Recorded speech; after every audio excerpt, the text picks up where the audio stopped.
Você acredita que em algum momento os caras vão começar a usar essas ferramentas aqui no Brasil para conquistar objetivos? Ah, não, isso já foi usado, já está acontecendo, foi usado notoriamente, por exemplo, na segunda década, né, nos anos entre 2010 e 2020, essa década passada que nós dizemos, nós tivemos muitos incidentes, né, que entre eles, por exemplo, manifestações que foram convertidas de manifestações sociais por conta do preço da passagem de ônibus em São Paulo, por exemplo, foram rapidamente convertidas em manifestações para derrubar o governo ou outras várias coisas, né? Uma coxa de retalhos em termos de objetivos, né?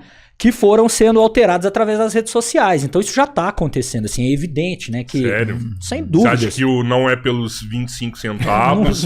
Não é só pelos 20 centavos, nunca foi. Foi uma manifestação popular aquilo lá, cara? Não, foi popular, né? É o que a gente vê, assim, em muitos casos, né? Você tem demandas populares, demandas reais, importantes, sim, que são verdadeiras, sendo instrumentalizadas, sendo direcionadas com o uso dessas redes sociais. Então, eu não estou dizendo, por exemplo, que em São Paulo essas manifestações, inclusive, veja que interessante, né? Essas manifestações em São Paulo, que eu estou citando, elas foram puxadas pela esquerda.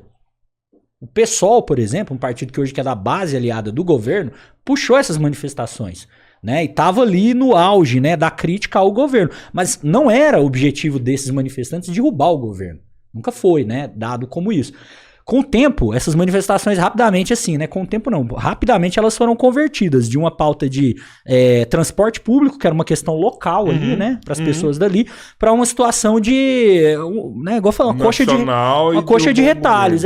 E aí você começou a ter o aparecimento do tal dos black blocs, né, da tática black bloc, né, pessoas mascaradas, destruindo concessionária de carro, banco principalmente, né, e, ou seja, você partiu de uma situação ali, de um protesto local para uma espécie de anarquia, né, um caos ali estabelecido, e isso chamou a atenção da sociedade, mobilizou o Congresso, né, foi uma espécie de estopim, por exemplo, para iniciar o processo de discussão legislativa do impeachment. O problema é que você não consegue usar a inteligência para identificar isso, né, você só vai entender esse processo depois. Esse seria o papel da contra-inteligência brasileira, né? Seria o que a BIM deveria estar fazendo, né? Eles deveriam estar monitorando, de fato, né? E tentando observar ali o mais perto possível esse tipo de coisa. Mas parece que a hora que, tipo, tá rolando, sei lá, uma lava-jato, é manipulado de uma forma assim que o povo tá todo batendo palma pra lava-jato, é isso daí, e você só vai entender o processo 3 anos depois. Veja só como o Lucas observa, primeiro eles vão numa pauta legítima, né? Porque o cara vai chegar aqui e falar assim, olha só, vamos defender os interesses dos Estados Unidos aqui, pessoal. Não, ele vai numa pauta legítima. Por exemplo, o melhor exemplo, Primavera Árabe.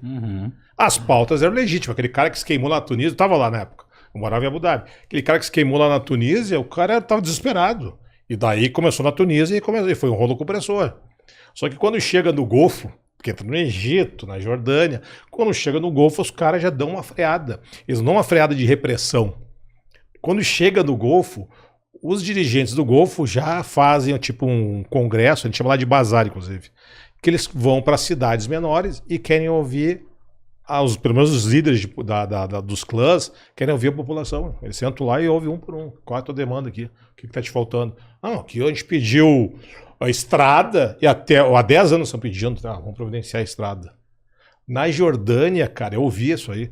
Os caras andando na manifestação, parou o carro do Darak. Eu até dei aula para esses caras, os caras da Guarda Nacional da Jordânia. Parou um caminhãozão do Darak e os caras agora eles vão... Os caras levantaram o negócio. Os caras, para cada manifestante, ganhou um sanduíche, uma maçã e uma água. Daí já deram uma abafada no cara. Então isso é uma questão de contra-inteligência. Eles sabem que pode ter um elemento externo ali trabalhando para fazer a manifestação. Sim, mas então vamos jogar água na fervura, né? Vamos acalmar, conversar. Trabalho de contra-inteligência.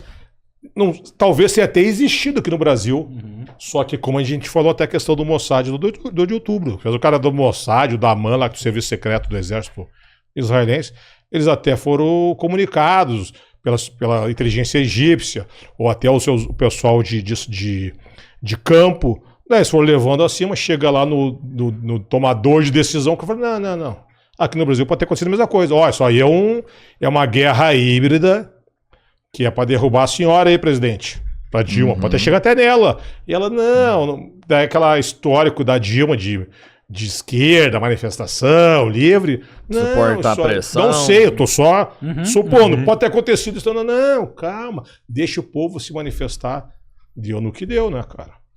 Eu ia te perguntar também, Lucas. Lucas. Lava Jato nem foi manifestação, que lá foi... Não, é que foi assim uma sequência... Foi uma sequência... Lava Jato é uma vai tu ver, Robertinho... Vai querer falar aqui também... Tinha merda lá, só que eles estavam usando a merda pra fazer outra merda. A merda com cocô. As sequências de acontecimento... O negócio foi esse, falar que a Lava Jato era... A sequência de acontecimento... Não era, velho. Tinha crimes ali, né? Depois tu toca na panela, a sequência de acontecimento, tu toca na panela, na sopa, tu mistura tudo. Então, por exemplo, uma coisa que é um absurdo, cara, é descomunal... A prisão do Almirante Otton, cara. Isso é um absurdo, cara. A maior autoridade de energia nuclear, presidente da eletronuclear, é um ativo nosso brasileiro, um sexagenário, e o juiz dá uma pena gigante, prendem o homem, né? O Almirante Otton, cara, eu não sei até hoje se aconteceu, se não aconteceu, é um erro do governo Lula.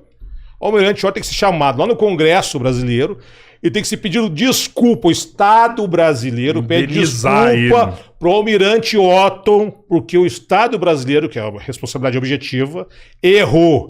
Porque o juiz que decretou a prisão do Almirante Otton foi agora aposentado, aposentadoria compulsória pelo CNJ, por causa dessas lambanças.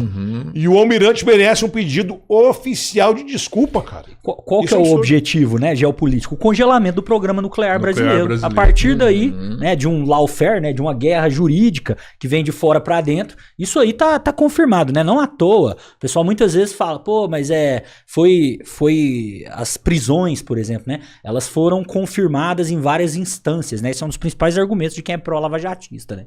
O pessoal fala, pô... 13 juízes... Foi um grupo de juízes. Uma coisa que vale a pena... Inclusive o Supremo. O próprio Supremo. Inclusive, mas uma das coisas que vale a pena apontar ali, né? É que naquela época em que as prisões... Isso pensando o seguinte, que essas pessoas que decretaram e confirmaram as prisões tinham boa intenção. Vamos partir desse pressuposto, que esse pessoal estava agindo na honestidade. Naquele momento, eles não tinham as informações, por exemplo, que vieram à tona depois. Informações, por exemplo, de violação, né, do processo penal ali, Juiz interferindo no Juiz processo. Conversa, combinando sentença antes. Eles não sabiam disso ali na hora, então foi confirmado, né? Mas isso é se a gente quiser dar um olhar, assim, ainda de legalidade para a situação. Porque quem vai olhar com a profundidade geopolítica vê que isso aí, isso não acontece só no Brasil, né? Para começar também, o Brasil é mais uma vítima dessa instrumentalização do direito, né? Do próprio país contra ele, né? O pessoal chama isso de lawfare. Sim, exato.